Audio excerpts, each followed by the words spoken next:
Welcome to the Joanne Avison podcast. I hope this finds you well, and today we're going to carry on with our theme of the law of three. We've looked at things take time, and we've looked at the three tissues of the human body. And what I wanted to do today was consider something that a lot of you have written to me about, and something that we've done some podcasts on, particularly with my very dear friend, Shane McDermott. And this one is about time. Now, some people ask, what's time got to do with fascia? And for many of us in the field of fascia, particularly those of us working with people in movement and manual therapy, so we're not just teaching movement, we're also treating people. We like to think of fascia as the tissue of temporality in the body. And this is quite an important theme when you understand how it portrays time in the sense of how old we are, how many years we've lived on the planet, how many hours and days of sensations have we accumulated and discarded in our bodies, and that processing of feelings, which I think is a very key aspect of the fascia. But they are processed over time. And I wanted to dive in a little bit today and consider how time works in more than one aspect at the same time. So a lot of people say to me, oh, well, it's all about being present. And yes, I agree. It is all about being present in the sense that our presence can transform our experience of time. However, there are some super powerful distinctions, particularly with regard to the law of three, in having a handle on how time can work and how it can work in us through our tissue, through our awareness, and through our ability to transform our experience through the quality of our awareness. And you'll see what I mean by that as we go forward.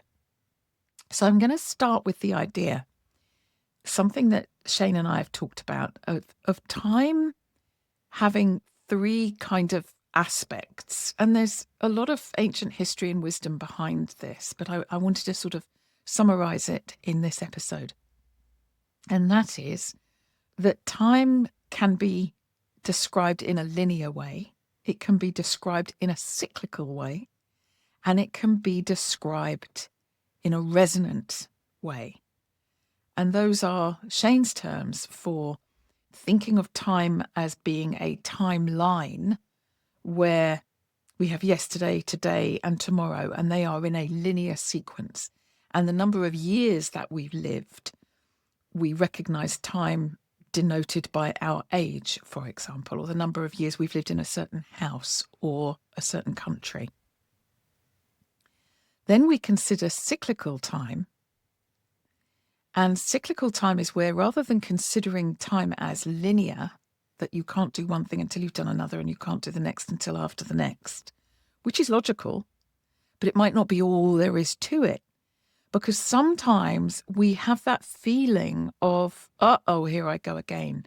And there's a feeling of familiarity about a pattern in time that's recurring. And that's a little bit of what Shane describes as cyclical time.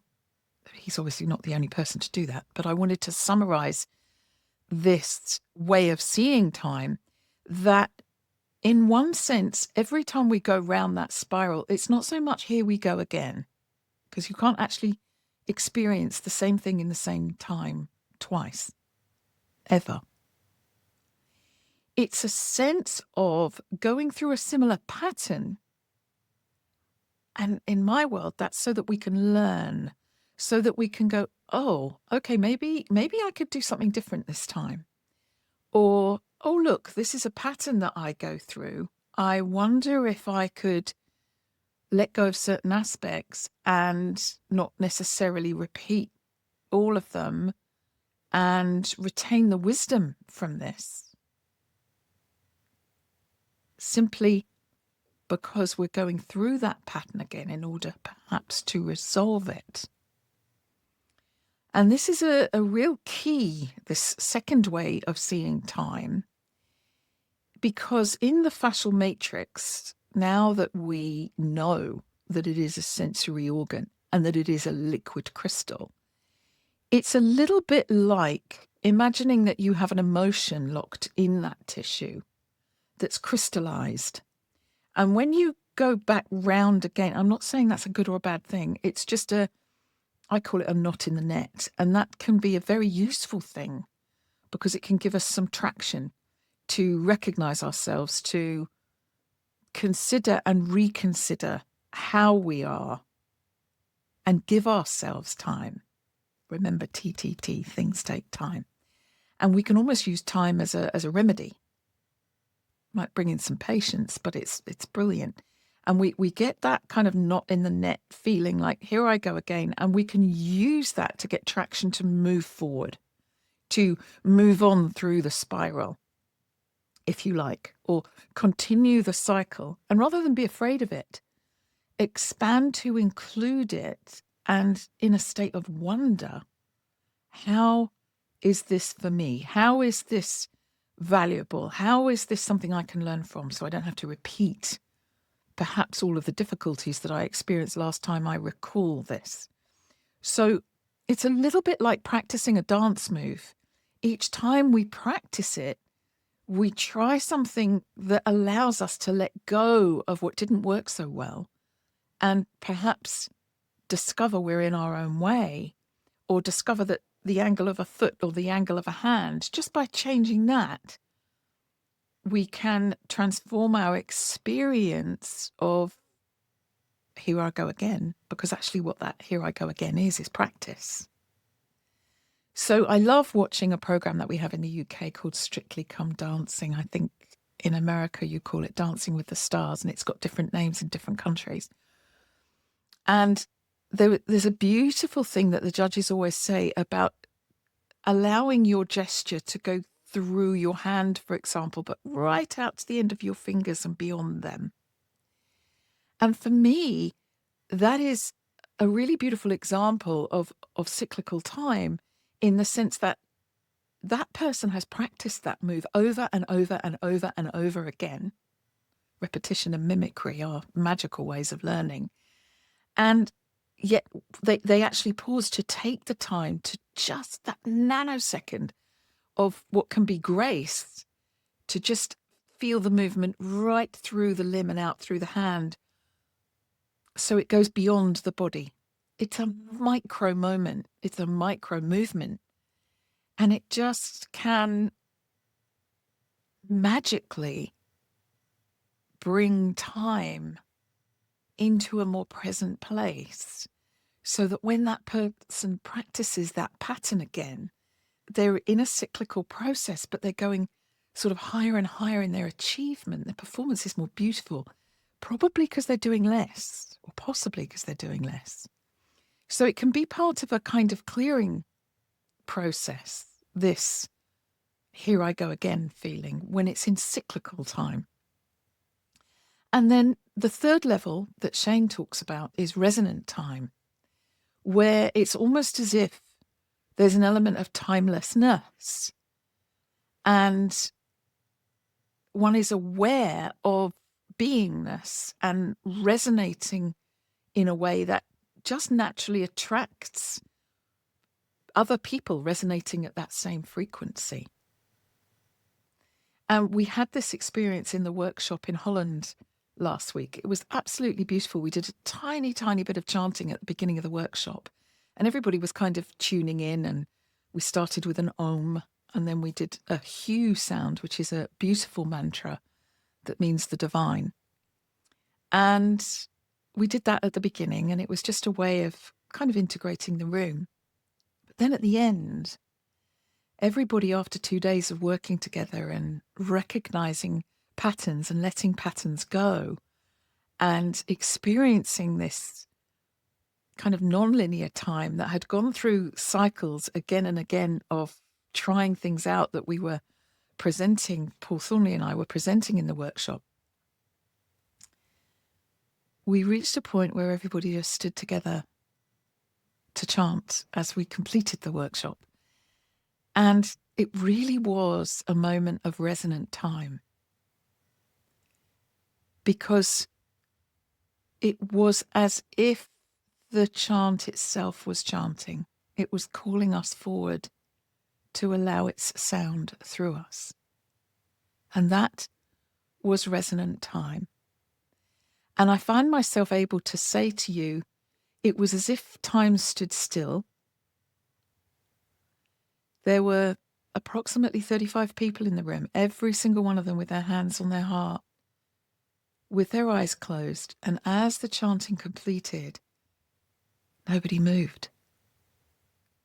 Moments just hung in the air, absolutely full of mutual resonance. A sound had been created between us, by us all, of such sweet harmony that you couldn't make it happen, you couldn't teach it, you couldn't practice it, you couldn't do anything. It had a not of us, however it was through us quality. And anyone listening to this that was at the workshop in Tilburg that Luce Böhnen and Mika Postuma hosted for Paul Thornley and I last weekend at the beginning of October will know exactly what I'm talking about. It was as if time became still in its fullness. It was just exquisite. And I share that with you because for me that is the most beautiful example of resonant time. That's what I mean. A time of resonance between a group of people. And it was so lovely. And if anyone out there listening to this is just smiling inside, it's the recognition of that resonance. So to step deeper into this, if you want to come with me, please do. Let's say there's 3 kinds of time that we think of as past, present, and future. That's the kind of standard norm that we all learn. There's past, there's present, and there's future. Except that, by definition, we never reach the future because it becomes and stays the future, which kind of means it's not going to happen. It's in the future. It's a future possibility. Now, in our experience, for me, the word future is a very useful phrase for something that isn't happening yet or something that's due to come in the future. Like, I can't make it happen now. Let's wait and see. But there's a word that opens up something that's more possible for us that we can link with the body and our awareness. So I'm going to attempt to do that. So first we have past, something that's already happened. It was what was. Right now, the only moment, the only time in which we can breathe and move is present. And we talk about present and generating presence, which is like presenting as a verb to present, not to present, although one is presenting in present time. Interesting, isn't it? Certainly in English. But presence as in being now. As you are listening to me now, you could scan your body very rapidly and check in with your presence. And for a nanosecond, you might forget what's been said. Your history might just drop itself into history and wait there for you to remember if you choose to. Right now, and again right now, we are in present time together. What comes after this, but is available to us now, isn't so much future as pre-sense. In other words, a sense of future in advance. And this is where I find these 3 distinctions so extraordinarily helpful, because if we are kind of caught up in what was, we can lose our sense of what is. If, however, we are deepening, just a little bit more aware and conscious and conscientious about presence right now, scan your feet, Scan your ears, scan your eyes. What are you looking at? Are you listening? Where's your sitting bones? Where's your shoulders? Just pop, pop, pop, pop, pop, pop. Can you hear your heartbeat?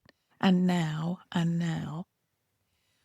when we cultivate that awareness, keystone, breath, in through the nose, out through the mouth, it gives us a sense of ease, just being here now, which is actually all we can do, but that's a bit big. Then there is the possibility of something I love to call presence,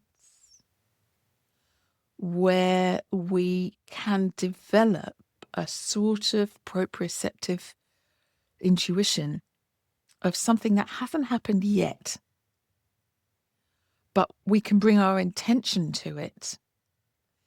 And without getting all caught up in trying to control anything or demand anything or make something happen, because that comes from the past, that comes from a past kind of unmet desire that we're still hanging out for because we wanted to control it. No. Come into this present with me, just breathing in through the nose, out through the mouth. And in that presence, we have access to resonant time. We have access in that presence to possibilities that, if we can slow down and breathe, we might pick up.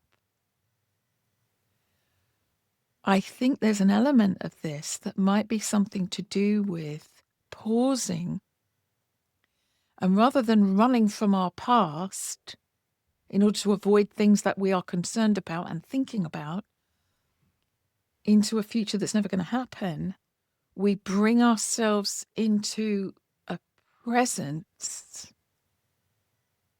where you almost think, well, there's nothing going on. Well, there's nothing going on. I'm just breathing in and breathing out and possibly listening to a voice on a podcast or a YouTube episode saying, breathe in through your nose and out through your mouth and be present. So what? Well, that what is.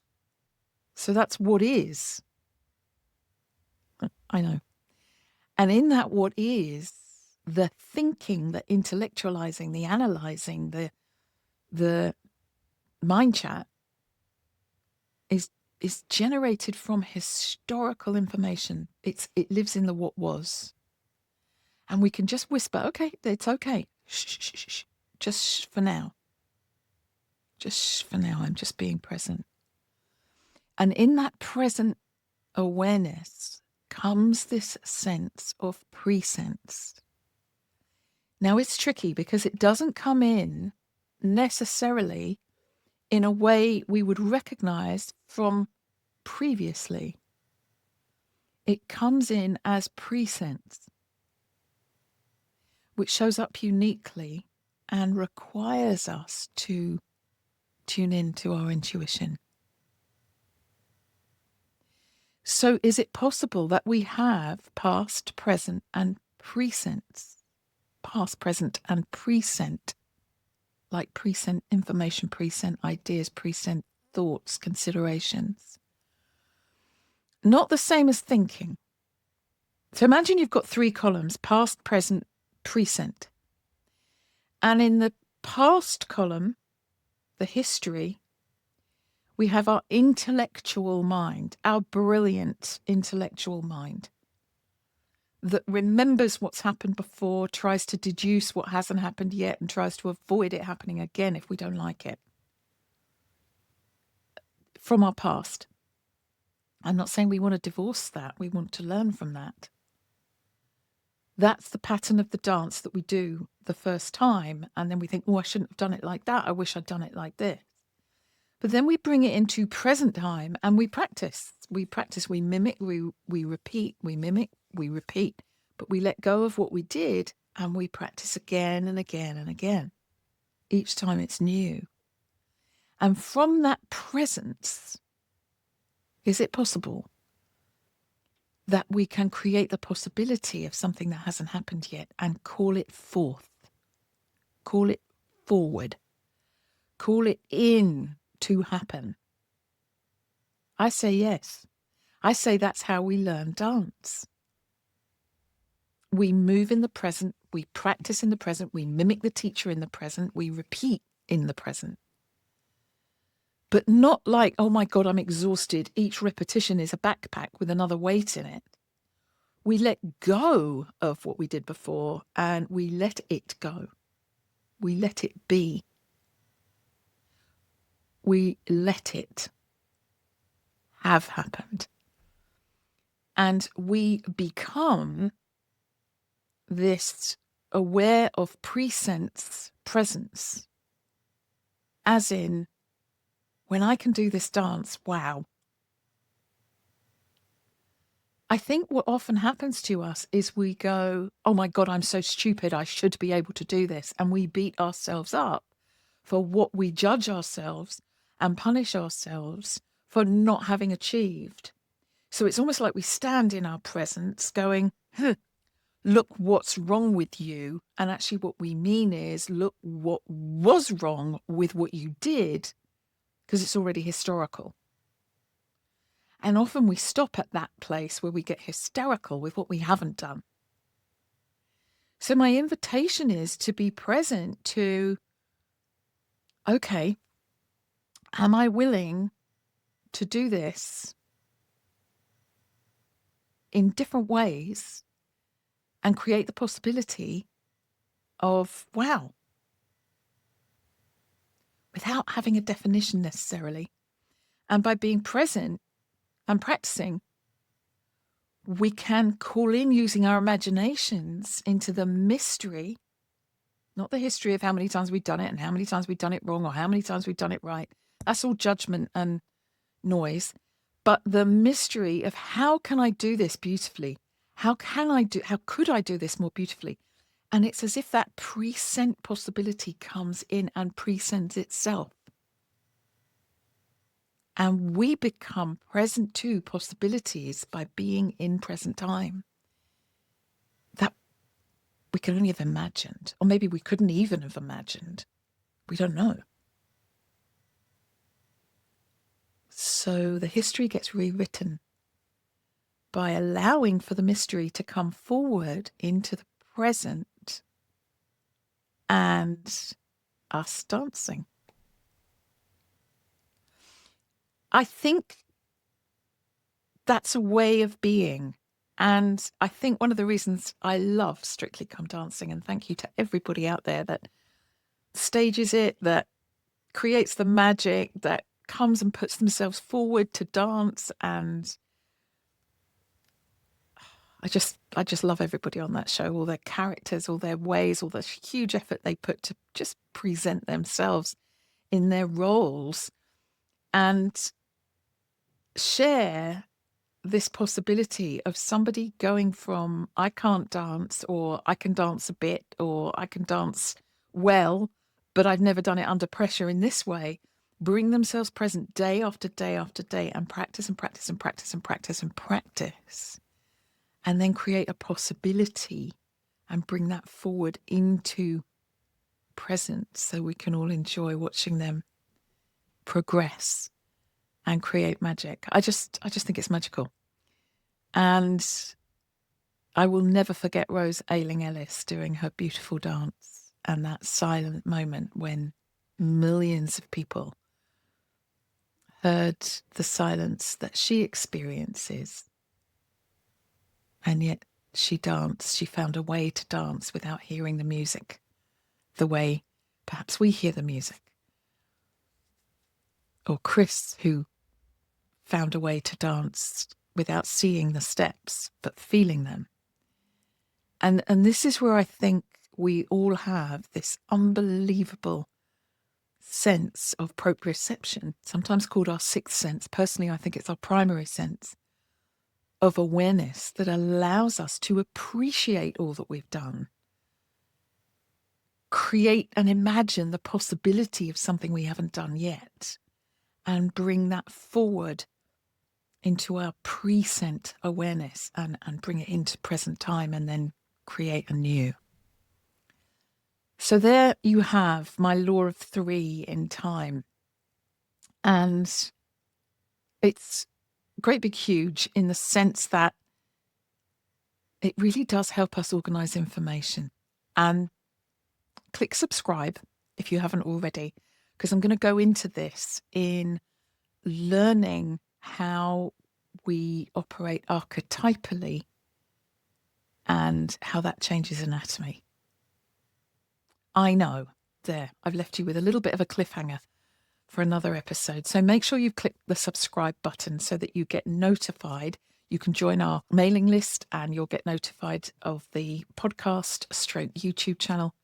And if you want to know more about what we practice to bring our bodies into that present ability to receive our presence, we do it with micro-movement medicine, and it works again and again and again. I can't tell you the joy it brings. Just check out the show notes underneath this video or underneath the podcast.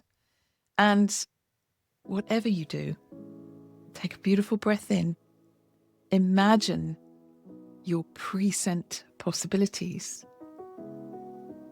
Bring them into your awareness and maybe gift them to yourselves as you're present. With all my love and light, God bless.